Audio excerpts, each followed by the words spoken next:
Vivian Monroe returned to Savannah after 14 long years, expecting warmth, memories, and maybe the familiar sound of her daughter's laughter.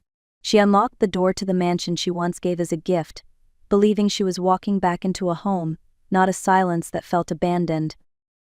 The house was grand, still beautiful, still polished like old wealth, but what greeted her was not joy, nor surprise, nor even recognition. It was the faint sound of water touching the floor.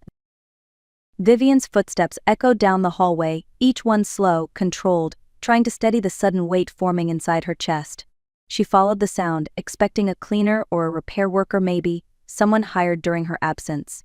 Instead, she froze. Amelia Monroe, her only child, was on her knees. She held a mop in both hands, dragging it back and forth across the marble with the kind of tired rhythm that came from repetition, not choice. Her hair was dull, pulled back without care. Her shoulders slumped inward like she had been shrinking for years. Vivian stared, unable to form a word. She had worked double shifts, saved every penny, and built a better life so Amelia would never have to kneel for anyone. Yet here Amelia was, kneeling anyway, not in a stranger's house, but in her own. No one noticed Vivian enter, no welcome, no smile, just the sound of a mop and a daughter too quiet to remember she once belonged to light. Vivian had come home and found her child living like she owned nothing at all.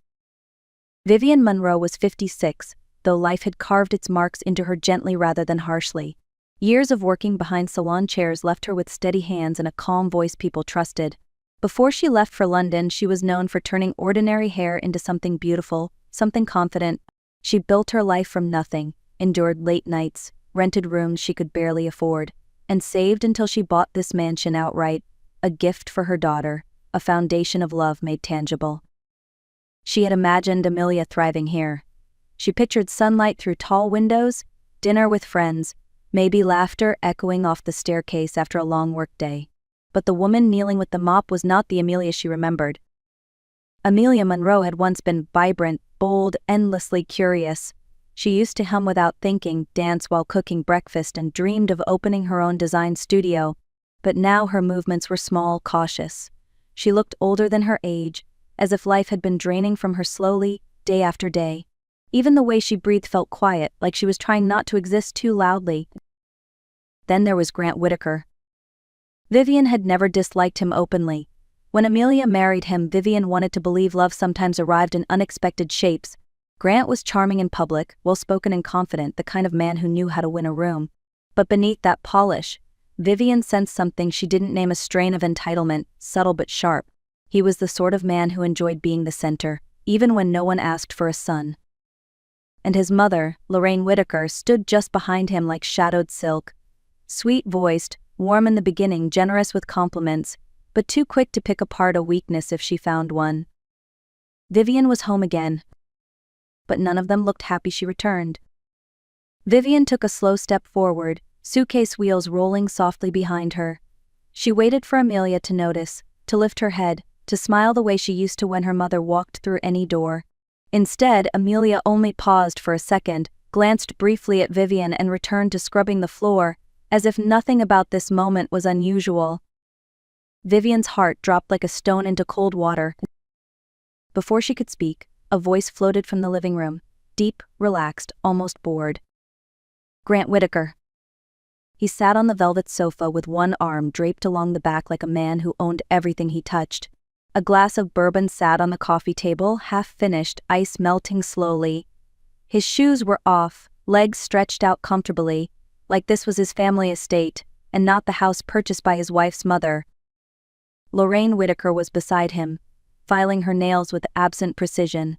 Her jewelry gleamed under the chandelier, and her perfume carried through the room even from across the hall. She didn't turn, didn't greet, just spoke one sentence directed at Amelia, not at Vivian. "Move the bucket, darling, you're splashing the rug." Amelia flinched, nodded quietly, and pushed the bucket further away. No one asked why Vivian was here. No one offered a hello. No one acted surprised that the woman who paid for every brick, every tile, every chandelier, was now standing in her own entryway, like an intruder. Vivian wanted to ask 1,000 questions, but her voice stayed trapped behind shock. She noticed the slight tremble in Amelia's fingers, the stiffness in her shoulders, the way she avoided eye contact like eye contact could get her punished. Something was wrong, deeply wrong. Vivian had expected joy. She received silence instead. And silence in that house felt louder than any scream could have been. Vivian finally stepped closer, crossing the distance between her and Amelia. She wanted to hug her, to lift her from the floor, to ask why her daughter's hands were raw and damp instead of holding a paintbrush like they once did.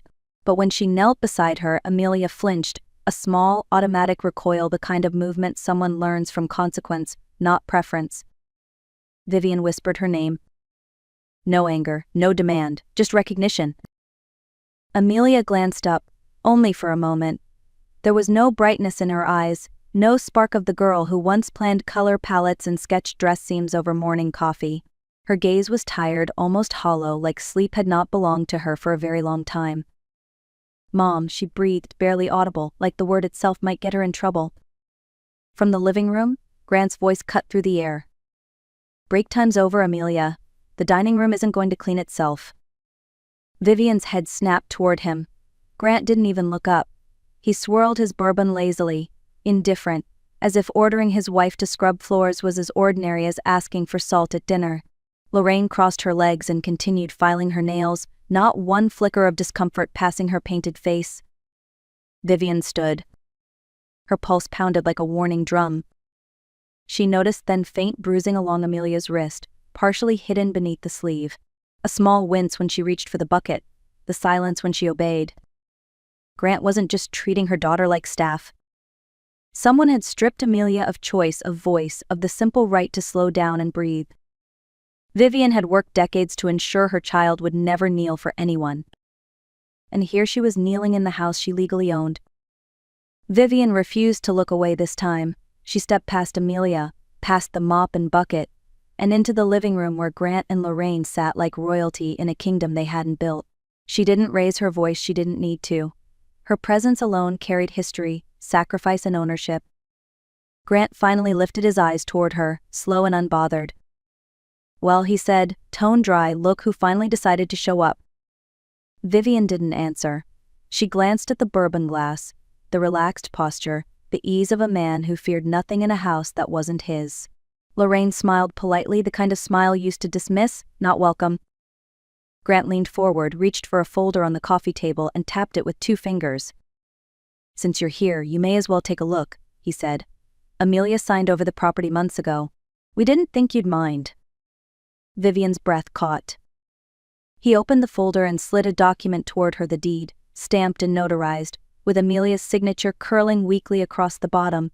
It looked like her handwriting, but something was wrong.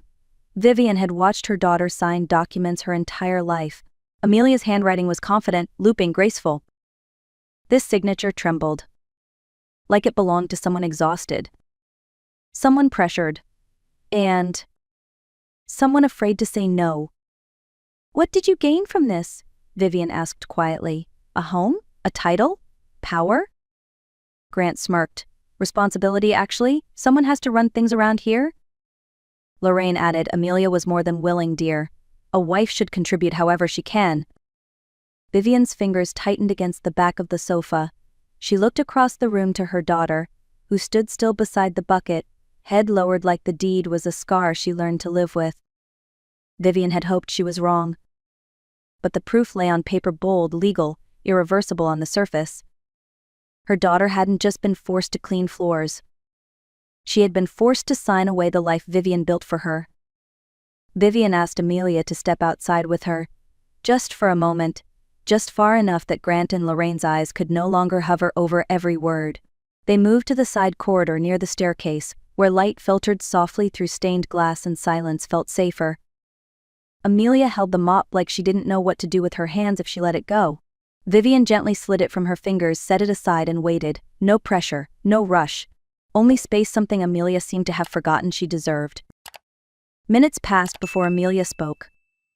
"It happened last winter," she whispered. "I got sick, fever chills, I could barely stand. Grant said I was being dramatic and needed to toughen up. I collapsed in the kitchen 2 days later." Vivian felt every word like a blade drawn slowly. "When I woke up, they had papers ready," Amelia continued. Grant said it was temporary. Just until I recovered, he said. Good wives show trust. Good wives sign without question. Her voice trembled, and I was so tired. I just wanted the pain to stop. I signed because saying no felt dangerous. Vivian closed her eyes. Amelia's breathing grew uneven, memory flooding back in broken pieces.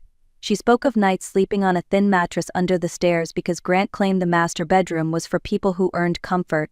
She described meals given only when chores were finished, and the way Lorraine reminded her that she was lucky to be kept at all. He said love means obedience, Amelia muttered, and I believed him for too long. Vivian reached out, but Amelia flinched again, not away from her, but like her body still expected punishment. Vivian's heart cracked wider than any deed could measure.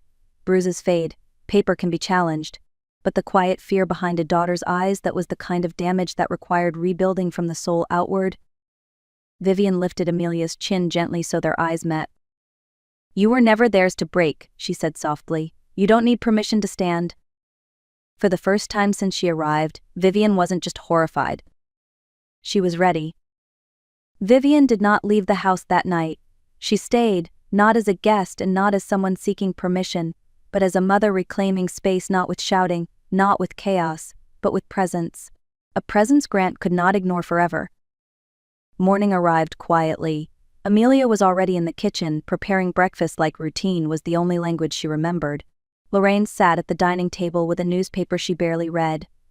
Grant moved through the hallway with the confidence of a man who believed nothing could touch him. Then came the knock. 3 firm strikes against the front door. It was early, too early for visitors, too early for deliveries, too early for anything ordinary. Grant frowned, irritation cutting across his relaxed facade. Lorraine stiffened, eyes narrowing, as if she sensed something shifting beneath the surface. Vivian's pulse steadied, not racing, not panicked, simply ready. Grant opened the door. 2 uniformed deputies from the Chatham County Sheriff's Department stood outside, badges visible, posture solid. Behind them, a court officer held a folder thick enough to mean trouble. Grant Whitaker? The lead deputy asked. Grant straightened. That's me. What's me? What's this about? The deputy handed him a document. Court order to freeze the property and accounts associated with Amelia Whitaker. A preliminary investigation has been opened regarding coercion, property transfer under duress, and domestic endangerment. Lorraine's hand froze mid-air. Amelia stopped breathing. Grant laughed short, disbelieving. This has to be a mistake. The deputy's voice did not shift. We need to speak with Amelia directly. Alone, if she prefers. Vivian felt the air change, slow and powerful, like a storm gathering without wind. Amelia hesitated, eyes darting toward Grant as if waiting for permission she no longer owed him. Then she stepped forward, sleeve tugged accidentally just high enough to reveal a faded bruise along her wrist. The deputy saw it. Ma'am, he said gently, would you allow us to document that injury? Amelia nodded, small, fragile but hers. Grant's face drained of color. And in that moment, power moved. The deputies requested to see Amelia's living arrangements as part of their initial assessment. Grant stepped forward quickly, trying to guide them toward the master bedroom as if presentation could rewrite truth, but one deputy lifted a hand. We'll let Amelia show us where she sleeps. Grant froze. Vivian watched something shift behind his eyes, not anger first, but panic, subtle and sharp. Lorraine set down her newspaper a little too slowly, her painted smile no longer able to stretch wide enough to cover the moment. Amelia hesitated, her gaze flicked toward the staircase, then to the narrow door beneath it. She didn't speak. She didn't need to. Her feet took the deputies there. The door opened with a soft creak. The space was barely larger than a walk-in closet, walls close enough to touch with both hands outstretched. There was no bed, only a thin mattress on the floor, a folded blanket, and a small plastic drawer that held lotion, pain relievers, and a single pair of socks. Next to the mattress sat a bucket of cleaning supplies. No window, no light switch inside. Only a pull-chain bulb overhead that buzzed faintly like it resented being turned on. Vivian stood in the doorway, swallowing something thick and painful. She remembered Amelia sewing pillowcases in high school, because she liked everything soft and colorful. Now she slept on a surface thinner than kindness. The deputy's voice was quiet but firm. Mr. Whitaker, is this where your wife sleeps? Grant didn't answer. He didn't need to. Silence did what words couldn't. Revealed everything. Amelia did not defend him. She simply stood there, hands clasped gently in front of her like a person scheduling grief. For the first time, though, she didn't bow her head. She looked at them directly. Steady. Small, but present. Vivian placed a hand on the doorframe. This wasn't just a room. It was the crime made visible. What happened next did not feel fast, it felt inevitable. While one deputy remained with Amelia, the second stepped outside to radio the Financial Crimes Division already stationed nearby. Within minutes, 2 plainclothes investigators entered the house with calm urgency, carrying a binder so thick it looked heavy even before it opened. They laid it on the dining table. Inside were statements, transfers, and flagged account activities tied not to Amelia, but to Grant and Lorraine. Money traced from the sale of Amelia's salon, her dream. Her livelihood funneled into personal accounts, labeled as medical support. Thousands of dollars withdrawn under Lorraine's name, each transaction linked to a supposed treatment plan. Yet not one hospital invoice existed to match it. No prescriptions.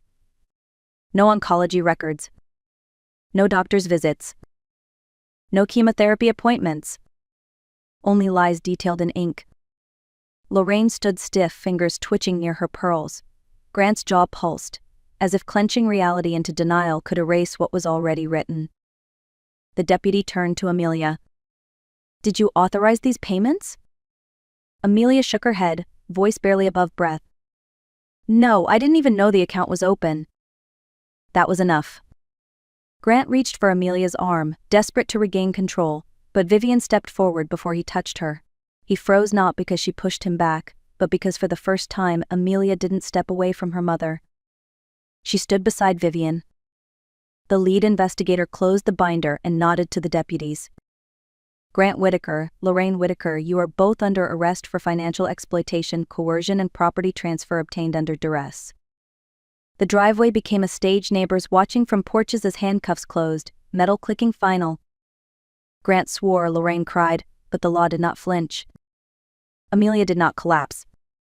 She breathed deeply, like someone tasting oxygen after years underwater. When the patrol car pulled away, red and blue lights fading against the curve of the street, the house felt impossibly quiet. Not empty, just free of tension, like walls that once braced for impact could finally rest. Amelia stood in the foyer, not clutching a mop, not waiting for direction, just standing. Still, herself, or at least the beginning of herself.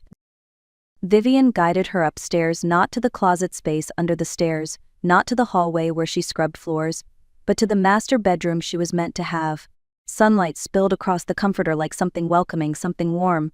Amelia hesitated at the threshold, not sure she deserved to cross it, until Vivian gently placed a hand between her shoulder blades.